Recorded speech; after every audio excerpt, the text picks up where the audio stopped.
Things that will help you sleep better. All my friends know that I'm a nerd about sleep. I love learning new things and figuring out how to get better sleep. I got trash bags on my windows. I got a red light. It looks creepy. It looks weird, but that's just, I know that it helps my sleep, and so I have to do it because I was at a place with such poor sleep. If you're watching this video and you've had nights with 5-6 hours of sleep, if you're one of the third of people in an industrialized country that's getting 5 to 6 hours of sleep or less per night during the week, you got to watch this video to the end because there's underlying things that are affecting you that are so enormous that I can't even fit it all into this video. So I'm going to give you the summary, but they're so deep. Like, for instance, diabetes. It'll cost you $85,000 for medical expenses for having diabetes. It'll knock 10 years off of your life, and it's directly linked to chronic sleep deprivation. So let's get into this video. Let's dive into the tools that you need to better your life right now. Let's get into it. From the moment you wake up until you go to sleep, there's a chemical buildup of adenosine, which is a sleep pressure. Okay, this is coming down on you hard. It's a sleep pressure. It's gonna come get you. It's gonna put you to bed. The other thing that's gonna affect you with actually getting you to consistently go to bed is your circadian rhythm. Probably heard of it. And this is just your consistency. When are you going to bed? When are you waking up? Okay, is this inconsistent? For me, I had a period of my life where I was going to bed at 8 in the morning on the weekends. Then during the week, waking up at 4:30 in the morning. So this was just flipped and flopped. And guess what? I was obviously miserable and I was sick all the time. My immune system was shot. I was sick almost every single month of that year when I was traveling and doing that schedule. It was insane. So this is why I got so nerdy about sleep. I'm like, I gotta go black out my room, make sure there's no light in there so I can have a really good night's sleep. Really creepy red light in my room that I turn because I don't want the blue light affecting my melatonin levels, right? So that I can actually go to bed at an earlier time. I want to go to bed on time. And, you know, the screens, all that stuff, so terrible. We'll get into that soon. Caffeine is the next thing that is just such an easy fix. I made a video about caffeine. You can click up above and click that bad boy. It's pretty good video. This is an insane thing I see with all my friends. They're drinking caffeine in the afternoon. They don't even realize that it's affecting their sleep. It's blocking adenosine.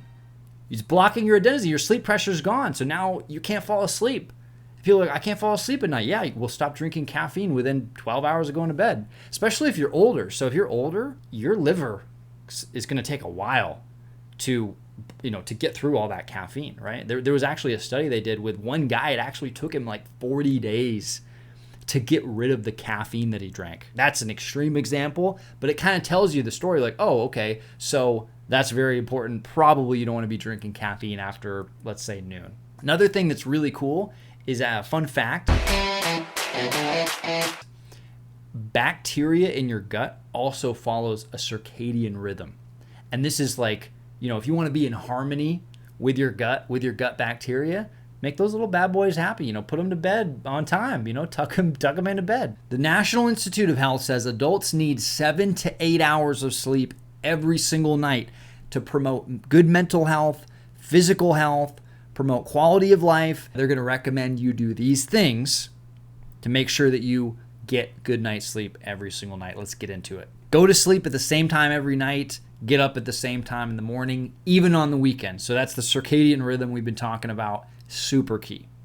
Don't take naps after 3 p.m. and don't take naps longer than 20 minutes. Now, this just goes directly into the adenosine that we were talking about, where you don't want a very short gap between a nap and you actually going to bed for the night because you'll just stay up even later. And the life expectancy is actually a lot higher in those countries where they take naps. So if you can find a time to take a nap, go do it. Avoid nicotine completely. Don't drink alcohol before going to bed or at all. We already covered caffeine. Don't drink it after 12 p.m. Get regular exercise, but not within 2 to 3 hours of going to bed. Don't eat a heavy meal late in the day. I used to chow so much food right before going to bed, and I would have such terrible sleep. And the easy fix is to just have a set rule.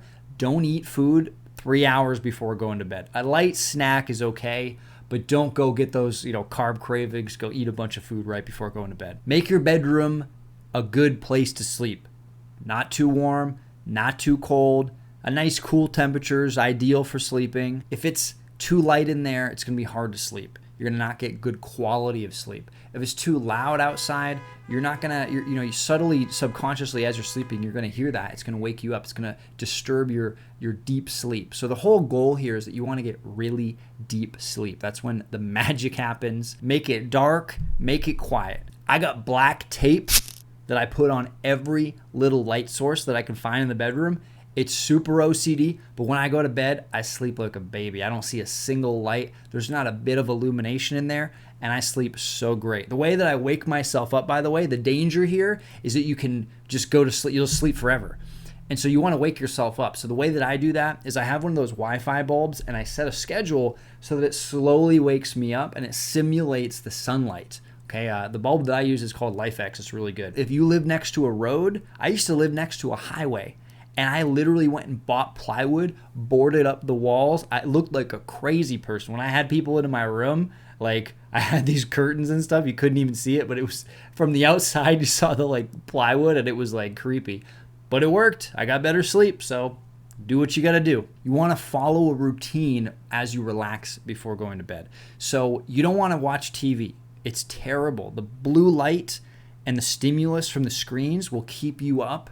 And it's because it's simulating the sun. So the blue light, our bodies look at that as the sun. So your body's like, oh wait, it's not time to go to bed yet because the sun's still out. But really the sun's not out. It's just this artificial light that's fooling our minds and our bodies. We actually can tell, your skin actually can pick up the light and it'll tell your brain that, hey, it's still daylight out. So you want to, not have a lot of bright lights before going to bed. You don't want the screens. You don't want the stimulus. You want to have ideally no blue light.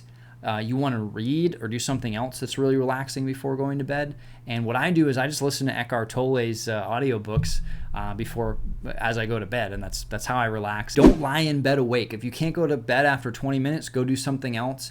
Get your mind off it because you'll start worrying that you can't go to bed. So that's an easy one to just go do something else. Avoid sleeping pills. This stuff's no bueno. You don't want any sleeping pills. Sometimes I'll take a melatonin pill if my circadian rhythm's getting a little messed up. And that doesn't actually make you more sleepy. It just tells your body, simulates darkness. So if you just have a really dark environment, your body's naturally going to create melatonin and over time. And that kind of just maybe speeds up the process a little bit if you take a melatonin pill. And that's great for traveling. When you're traveling, you want earplugs, you want a really nice night mask. Okay, you want to have melatonin pills if you're changing time zones just to reset. You don't want to rely on melatonin. It's actually not good to rely on melatonin because it'll mess up your body's natural systems. But that is something that's a good short-term fix that you can use here and there. Really excited that you guys came by for this video. Throw me a like. Let me know your thoughts on the video. Is there something that you're going to go implement right away? What is it? Is there anything else that I missed that you want to tell the whole community about, everybody else? Share it right now so we can come together and figure this stuff out. I want you to win, and I want everybody on this video to walk away with something that they can do immediately today. So throw me a like, throw me a subscribe. I want to see you in the next video. We're going to go into so much deep content about thought processes, about how to become a better person. We're starting with the fundamentals, and we're going to work our way out into very deep, awesome things. We're going to do it together, and I hope to see you in the next video.